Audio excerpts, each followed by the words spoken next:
bagi ibu hamil yang ingin berpuasa, semangat, saya bisa, saya tetap mampu. Nah, jalani ibadah puasa seperti biasanya, tentang nanti di tengah perjalanan kondisi kita bagaimana, melemah, kita nggak kuat, kita bisa hentikan itu, tetapi setidaknya kita sudah dapat pahala niat kita untuk beribadah. Kira-kira seurgen apa sih kondisi ibu hamil yang harus nih dibatalin puasanya gitu? Oke. Nah, kondisi ketika pada saat ibu sudah mengalami pusing, sudah mulai lemes, nah itu sudah jangan dilanjutkan. Segeralah untuk membatalkan puasa, minum dengan air yang mungkin manis sedikit ya, jangan berlebihan. Setelah itu batalkan sudah, jangan dilanjutkan. Takutnya nanti malah ibunya pingsan atau yang kondisi-kondisi tertentu yang memang membuat ibunya itu dan janinnya dalam kondisi yang memang lebih berbahaya.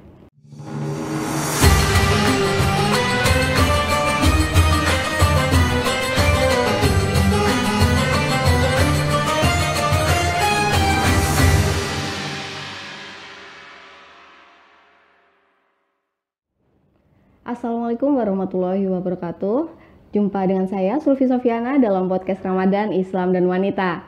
Nah, senang sekali Tribuners bisa menyapa kalian semua. Saat ini kita akan membahas hal penting bagi khususnya untuk ibu hamil nih. Karena saat ini kita kedatangan narasumber yang sedang ahli di bidangnya, yaitu Ibu Rahmawati Ika Sukarsi, Sarjana Sains Terapan, Magister Kesehatan, yang juga merupakan dosen Universitas Muhammadiyah Surabaya. Selamat siang Ibu. Selamat siang.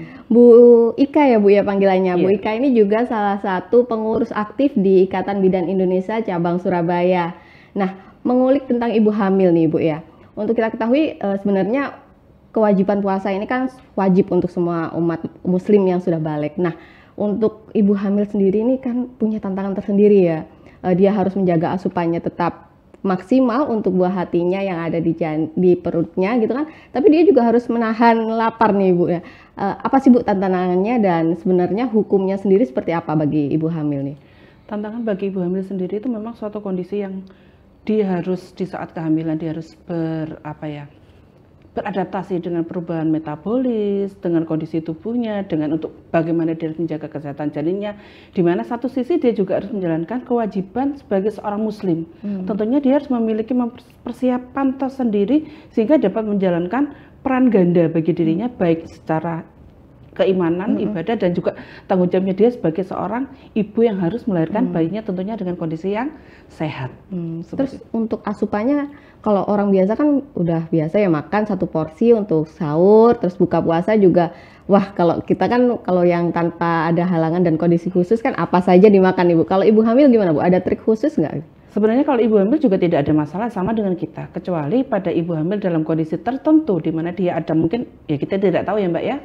Yang namanya orang itu hamil sebenarnya itu kondisi yang fisiologis atau normal bagi setiap wanita, bahwa siklus hidup dari kehidupannya itu adalah dia harus hamil, bersalin, melahirkan nifas, itu kan kondisi yang normal aja. Tapi tidak menutup kemungkinan akan ada penyerta yang mendampingi, samanya dengan kita itu kan wanita itu memang ya ya seperti ini, tapi tidak menutup kemungkinan suatu saat kita akan mengalami kondisi yang tidak tahu itu batuk pilek, demam, itu kan penyerta. Sama ibu hamil juga seperti itu, bisa saja dia akan di saat kehamilannya dia ada penyerta komplikasi yang lain, misalnya dengan diabetes, dengan penyakit-penyakit lain yang memang bisa mempengaruhi kondisi kesehatan bagi ibu dan janinnya. Tapi amannya gitu bisa puasa di usia kehamilan keberapa Bu? Semua aman sepanjang memang kita persiapkan dulu ibunya. Ketika dia di trimester 1, 0 sampai 3 bulan dia tidak mengalami mual muntah, dia merasa enjoy, bisa makan, maksudnya tidak ada pantangan ya tentunya ya, dan dia tidak ada keluhan yang berlebihan, dia bisa puasa. Di trimester 2 saat dia 4 sampai 6 bulan, dia sudah mulai beradaptasi, dia sudah moodnya sudah bagus, juga bisa puasa. Apalagi semester akhir juga boleh. Cuman memang trimester 3 itu rawan ya, rawannya tuh khawatirnya ketika dia sudah kondisinya yang memang menurun, ya memang jangan puasa. Khawatirnya takut nanti ada kelahiran prematur. Memang ada penelitian yang menyatakan bahwa ibu hamil itu berpotensi mengalami kelahiran prematur ketika berpuasa. Makanya kan harus ada cek dulu, kuat enggak sih. Kalau misalnya nawaitunya dari pagi saya bisa berpuasa, ya udah sahur. Tapi di tengah perjalanan ternyata pusing, terus lemah, saya merasa nggak fit, ya sudah bisa membatalkan. Toh tidak ada kewajiban yang mutlak gitu ya. Wanita hamil itu berpuasa, ada fidyah yang memang meringankan. Karena kondisinya kan memang tidak semua ibu hamil bisa stronger, bisa kuat seperti itu. Terus kalau orang biasa kan makan biasa ya. Nah kalau ibu hamil kan asupannya buat janin juga nih Bu. Yeah. Ada trik khusus nggak atau asupan tambahan yang perlu diperhatikan gitu? Atau dia harus makan 2 porsi besar gitu waktu sahur gitu? Trik khusus tidak ada. Kalau misalnya ibu hamil disuruh makan 2 porsi sekaligus, tentu tidak bisa. Kenapa? Karena dalam perutnya sendiri sudah ada massa, yaitu janinnya yang memang sudah menekan lambung tuh otomatis ya. Makanya dirubah. Dia harus makanan yang benar-benar berkualitas, tinggi kalori, tinggi protein terutama ya, dan mengandung serat yang tinggi. Jadi ketika protein berada masuk ke dalam tubuh kita, dia mencernanya lebih lama. Serat pun juga akan masuk ke dalam lambung dengan posisi dalam lambung itu prosesnya untuk pengurangannya lebih lama. Jadi memperlama ibu dalam kondisi yang kenyang. Protein asupannya lebih banyak. Kenapa? Nanti mempertahankan waktu laparnya menjadi lebih lama. Kalau protein sama serat berarti apa? Daging, telur? Boleh, sepanjang ibunya tidak ada alergi daging, ikan, telur. Seratnya nanti bisa diambil dari sayur dan buah. Seperti itu. Kalau idealnya telur nih, misal bukan paling gampang ditemukan nih. Telur gitu 1 biji aja atau gimana idealnya? Kalau ibu hamil nggak ada yang harus 1 biji. Sepanjang ibunya mau, nggak masalah. Kenapa? Karena memang telur itu kan isinya ada albuminnya, ada proteinnya yang memang kompleks ya kompleks. Selain itu kan juga saat ini melihat kondisi ekonomi kita ya, yang paling mudah dan murah, murah menurut kita mungkin ya, bagi orang lain mungkin saya bisa makan telur itu sudah alhamdulillah gitu ya. Jadi ya mungkin tidak ada batasan untuk telur itu. Karbohidrat perlu ditambah atau biasa aja yang tambah protein? Karbohidrat secukupnya saja. Kecuali dia ibu hamil ini memiliki riwayat penyakit diabetes gitu ya, jadi yang memang harus dikurangi. Jangan sampai ketika sudah beduk maghrib kita lepas kontrol, akhirnya yang manis-manis masuk, karbonnya masuk, ya itu akan menyebabkan lonjakan gula darah. Berarti yang diatur bukan cuma saat sahur ya Bu ya? Waktu berbuka juga. Betul. Pemilihan jangan banyak jangan banyak es sirup nih, jangan banyak es sirup ya ibu hamil ya. Terus ada nggak sih Bu? Kan biasanya tuh gampang terdehidrasi ya. Kalau orang biasa aja haus banget, lemes banget gitu kan. Kalau ibu hamil ada minuman berapa banyak yang harus dikonsumsi gitu saat sahur dan berbuka? Ya, pada dasarnya setiap manusia itu kan dia harus konsumsi cairan itu minimal 2 liter per hari. Nah untuk ibu hamil ya sama, sebenarnya tidak ada perbedaan bahwa ketika hamil tidak hamil, tentunya pola saja yang harus kalau misalnya diatur gitu ya. Kalau tidak hamil kita bisa minum banyak, ibu hamil minum banyak sedikit, dia sudah merasa penuh. Nah itu, jadi diatur saja polanya, 2 gelas pas saat berbuka sampai malam mau tidur, nanti dicoba lagi mau tidur minum lagi, nanti sahur 2 gelas, minimal 2 gelas lah. Jadi harapannya 1600 cc itu terpenuhi, harapannya tidak dehidrasi dan membatasi aktivitas. Harapannya kalau orang ini ya, mungkin ibu-ibu yang seperti kita aktif gitu ya, pekerja gitu ya, oh saya hamil saya bisa ngapain aja, boleh, cuman dalam kondisi hamil berpuasa, aktivitas terutama di luar ruangan yang terkena sinar matahari dicoba untuk dikurangi supaya tidak terlalu dehidrasi. Selain air putih, saya tuh sering dengar minum rendaman air kurma. Sebenarnya ada penelitian khusus nggak Bu? Katanya kan itu bisa menekan rasa lapar gitu buat ibu-ibu hamil gitu. Kalau rasa lapar itu tergantung ya Mbak. Tapi yang dilihat cuma hanya air kurma itu kan isinya glukosa. Nah bagi orang-orang yang memang pengendalian sepanjang ibunya tidak memiliki diabetes tidak ada masalah. Tapi ketika sudah ada diabetes, kita juga harus mengatur konsumsi gulanya toh. Di nasi sudah ada berapa kalori, di kurmanya sudah berapa kalori. Nah itu yang perlu dikhawatirkan, dari situ yang harus dijaga. Kalau sepanjang ibu hamil tidak ada pantangan atau tidak ada kondisi medis tertentu, medis tertentu bisa saja, nggak apa-apa. Cuman memang ya harus jangan sampai Karena perempuan yang hamil itu kan memang sangat beresiko. Pernah ada suatu kasus itu tanpa ada ini ya, penyakit penyerta atau apa, tiba-tiba dia kondisi hamil, dia mengalami diabetes gestasional yang hanya muncul pada saat dia hamil. Karena terlalu banyak konsumsi gula tadi. Nah, gitu. Dan itu bisa nurun nggak sih Bu ke janin nantinya? Kalau menurun itu bisa dilihat dari atasnya dulu. Jadi sebenarnya penyakit diabetes. Ya. Nah, diabetes itu kan juga karena memang ada faktor genetik. Jadi orang-orang yang dengan pola hidupnya suka yang manis-manis itu memang bisa kecenderungan juga akan menimbulkan penyakit diabetes itu sendiri. Terus untuk vitaminnya Bu, masih tetap harus dikonsumsi sesuai dosis atau gimana? Untuk ibu hamil, saran ya tetap vitamin harus diminum sesuai dengan anjuran. Asam folat ya? Asam folat, sulfat ferrosus, tambah besi itu, tablet tambah besi itu ya, itu yang memang wajib dikonsumsi setiap hari. Idealnya kalau zat besi, tablet zat besi sama itu waktu sahur atau berbuka?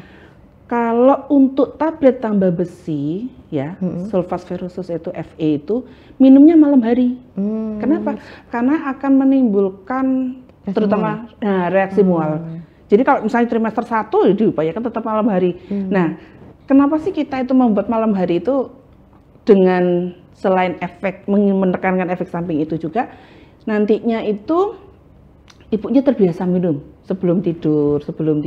Karena memang rasanya agak kurang enak ya bagi ibu hamil, terutama apa ya, ibu hamil yang kadang-kadang ada rasa mual, sensitifnya gitu sensitifnya ya, muncul tuh kan malah nggak terminum ya. Jadi harapannya ketika dia minum habis itu terus dia tidur. Nah, kondisi yang memang kalau memang tablet F itu memang program pemerintah yang setiap ibu hamil itu minimal minum 90 tablet selama 1 siklus kehamilannya itu.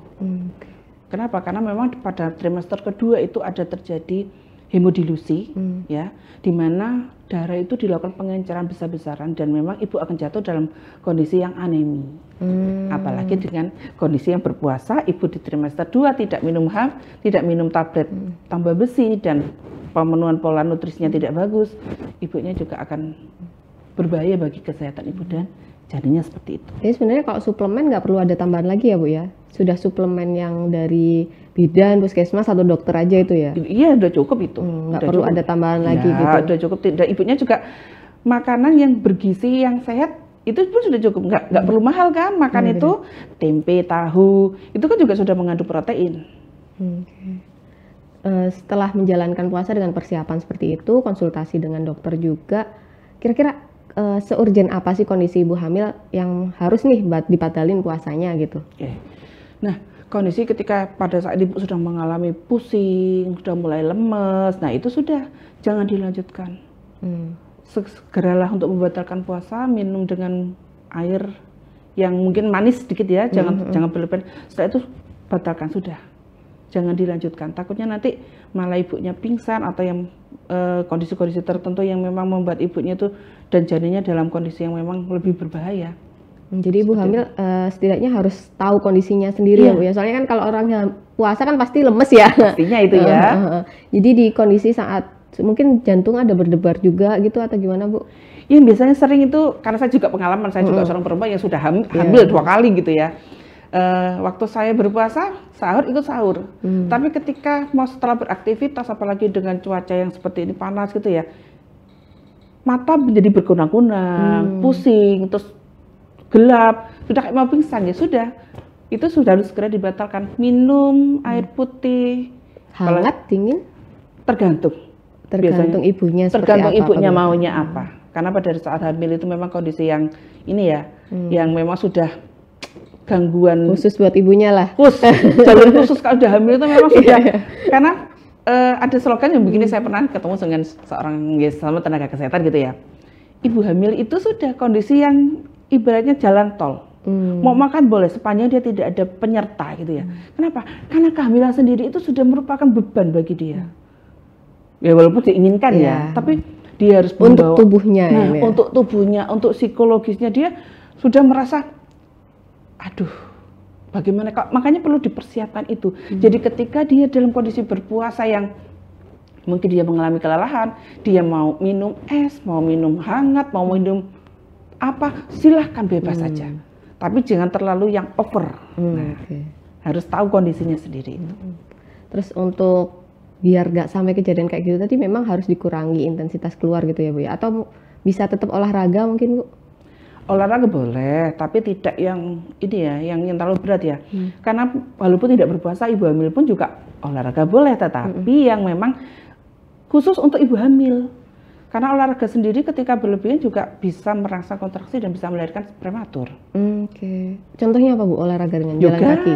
Oh yoga. Yoga, latihan teknik pernafasan, itu kan sudah cukup. Kalau hanya untuk apa ya? Sebenarnya kalau ibu hamil memang yang penting yaitu persiapan untuk melahirkan teknik relaksasi, terus pernafasan, seperti itu. Itu di semester berapa? Kalau yoga biasanya semester 3 ya Bu ya baru bisa ya? Trimester 3. Trimester 2 sudah bisa dimulai. Kalau sudah trimester 1 itu kan rawannya takutnya itu ada apa ya, keguguran apa terlalu ini ya. Jadi kalau sepanjang dia tidak ada yang namanya kontraksi bisa di trimester 2. Justru malah di bidan-bidan itu ada yang kelas hamil itu. Yoga di senam yoga, senam hamil di bidan itu sudah diajarkan. Harapannya apa ya? Ibu itu bisa melahirkan dengan mudah. Kenapa? Karena memang melahirkan itu kan apa ya Mbak Sylvia? Tidak ada teorinya ya, tidak ada bukunya ya. Dan itu kita sendiri yang mendapatkan pengalaman. Dipersiapkan sendiri. Kita sendiri yang menyiapkan itu gitu loh. Dan pengalamannya belum tentu orang lain itu sama dengan pengalaman yang akan kita hadapi itu. Nah itu kita kalau di kebidanan diajarkan bagaimana ibu hamil yang akan menghadapi persalinan itu. Kalau mau bersalin bagaimana prosesnya dijelaskan. Dan olahraga untuk persiapan hamil ini juga sebenarnya aman selama puasa. Iya. Karena memang tidak membutuhkan kalori banyak gitu. Iya. Lebih ke teknik. Ke teknik saja karena memang kita fokusnya nanti ketika persiapan persalinan jangan sampai ibunya ketika proses persalinan ada panik. Nah itu yang akan kepanikan ibu terhadap proses persalinan itu sendiri akan menghambat. Karena memang ada kalau di persalinan itu ada 5P. Power, passage, passenger, psike, dan penolong. Kalau secara psikis ibunya sendiri sudah panik, sudah ini, maka akan terjadi permasalahan sendiri dalam proses persalinan itu. Jadi sebenarnya ibadah puasa ini sama sekali tidak mengganggu persiapan melahirkan ya Bu ya? Tidak ada. Justru kalau memang di manajemen dengan baik, semuanya masih bisa dilakukan. Bisa. Termasuk asupan gizinya, olahraganya itu ya. Justru malah kalau berpuasa itu lebih kita itu merasa ke psikologisnya ya, sepanjang tidak ada ini ya, tidak ada komplikasi ya. Ibunya menjadi lebih tenang, mendekatkan diri sama Allah sambil berdoa. Harapannya kan tentunya ibu hamil itu memiliki harapan saya bisa melahirkan dengan spontan, tanpa ada halangan, anak saya sehat. Nah di momen Ramadan ini kita bisa lebih mendekatkan pada Allah. Harapannya itu bisa kita panjatkan. Ngomongin ibadah nih Bu, berarti kan biasanya sebagai umat muslim banyak ibadah-ibadah sunnah atau ibadah-ibadah tambahan yang dilakukan nih selama Ramadan kan. Bisa jadi dia sholat tahajud atau mungkin sholat sunnahnya ditambah gitu ya Bu ya. Belum lagi ada dia ingin berdoa waktu di malamnya gitu kan. Sebenarnya ada batasan nggak sih buat ibu hamil? Barangkali dia butuh waktu tidur yang lebih maksimal di malam hari atau jangan terlalu diforsir untuk gerakan sholatnya atau gimana Bu? Kalau ibadah sholat sih sebenarnya nggak ada masalah. Justru malah pola istirahat yang harus diatur itu sepanjang ibu, kalau misalnya siang, harapannya ada waktu kurang lebih 1 sampai 2 jam lah ibu untuk bisa beristirahat. Entah itu tidur, entah dia hanya rebahan, yang penting tidak beraktivitas. Nah untuk malam, harapannya jam 9, 10, ibunya sudah harus bisa istirahat. Dan itu diupayakan paling tidak sampai jam 3 gitu ya. Kan 6 jam, 6-7 jam dia beristirahat, insya Allah jam 3 dia bisa sholat tahajud, sebelum bisa sahur gitu ya. Sebelum sahur itu kan lebih makbul gitu ya. Jadi bisa ibadah dengan baik, dia juga bisa melaksanakan tugasnya untuk sebagai ibu hamil, untuk misalnya mau puasa, mau apa dengan aktivitasnya, dia istirahatnya sudah terpenuhi dengan bagus. Jadi habis terawih nyiapin sahur langsung tidur aja gitu ya Bu ya? Ya, kurangin nonton drakornya ini. Nah, drakornya itu jangan sampai banyak-banyak gitu ya. Berubah sekarang. Bener. Oke siap. salah satu yang jadi kekhawatiran biasanya ibu hamil kan dengan kondisi yang baru di saat puasa dengan manajemen yang berbeda lagi. Biasanya kan ibu tuh rawan stres, jangan bilang psikis gitu ya. Ada nggak sih Bu tipsnya biar ibu-ibu ini bisa manajemen stresnya dengan baik gitu? Pada dasarnya setiap manusia itu mesti ada stres, karena memang kita hidup di dunia itu mesti akan ada masalah. Nah, itu yang perlu diselesaikan. Tetapi ibu itu butuh seseorang, atau untuk menghadapi stres nggak mungkin kita sendiri. Selain kepada Allah, tentunya kita butuh teman untuk menyelesaikan ya. Nah, carilah teman yang memang bisa dijadikan partner atau tempat curhat. Ya, saya punya masalah ini. Harapannya dia bisa menyelesaikan. Jangan sampai stres itu terpendam sendiri, yang akhirnya membuat dirinya menjadi sakit. Seperti itu. Jadi support system memang tetap ya tetap harus ada saat puasa suami, suami, ibu, keluarga itu kan memang butuh sekali dukungan untuk dia bisa melakukan di momen Ramadan untuk bisa ibadah dengan dukungan suami. Ayo kamu bisa melakukan ini. Itu kan ada seperti semangat gitu ya. Oh aku pasti bisa. Walaupun repotnya hanya kamu jempol itu kan sudah belum lagi nanti ada buket atau apa gitu ya. Itu kan sudah dengar bapak dengar. Nah, gitu kan. Walaupun cuman ya tidak semua orang mungkin bisa mendapatkan buket gitu ya. Iya, bener, dapat, wih kamu hebat, kamu jempol, kamu bisa melakukan seperti ini. Anak kita nanti jadi orang yang soleh. Afirmasi dari itu kan dukungan keluarga tuh. Pengakuan kepada ibu hamil. Jadi, oh ternyata saya bisa. Dan itu membangun kepercayaan dirinya. Barangkali kan soalnya mungkin ibu hamil ada kekhawatiran nanti kalau aku puasa nggak kuat, nanti janinku kenapa. Support system dari keluarga ini dan pastinya tidak memaksa ya ibu ya. Iya. Nah yang terlebih lagi kan Allah itu sesuai dengan penafsiran kita sendiri gitu ya. Jadi kalau kita sudah negatif thinking, nah itu yang akan terjadi. Makanya kita bagi ibu hamil yang ingin berpuasa, semangat, saya bisa, saya tetap mampu. Nah jalani ibadah puasa seperti biasanya. Tentang nanti di tengah perjalanan kondisi kita bagaimana, melemah, kita nggak kuat, kita bisa hentikan itu, tetapi setidaknya kita sudah dapat pahala niat kita untuk beribadah. Penutup nih Bu, pesan khusus buat ibu-ibu hamil yang sekarang ini sudah menjalankan puasa nih Bu, supaya ibadahnya dapat, sehatnya dapat, gitu kan Bu. Apa nih Bu kesannya buat para ibu hamil? Atur pola makan yang pertama. Pastikan kondisi kesehatan ibu itu mampu atau bisa untuk digunakan atau dalam melakukan ibadah berpuasa. Yang kedua, pastikan tidak ada penyakit penyerta atau kondisi yang memang dilarang untuk berpuasa. Nah, untuk tahu itu ibu harus melalui konsultasi dulu ke bidan, ke dokter bahwa ibu hamil boleh berpuasa. Selanjutnya, jaga pola makan, atur pola makan. Tingkatkan asupan protein, yang makanan yang mengandung serat, jaga pola aktivitas, serta jaga waktu untuk beristirahat yang cukup. Oke, siap. Manajemen dan support sistemnya juga ya, itu harus penting memang. Terima kasih ya Bu Ika. Membuka wawasan kita tentang bagaimana sih persiapan ibu hamil, khususnya buat Tribuners sekalian yang bukan cuma ibu hamil nih, buat support system bapak-bapak, ibu dan keluarga sekalian ya Ibu ya. Semoga materi kita kali ini bisa memberikan wawasan yang lebih dan bermanfaat bagi Tribuners sekalian, dan kita akan jumpa lagi pada podcast selanjutnya dengan tema yang lebih menarik. Terima kasih ya Bu Ika. Wassalamualaikum warahmatullahi wabarakatuh.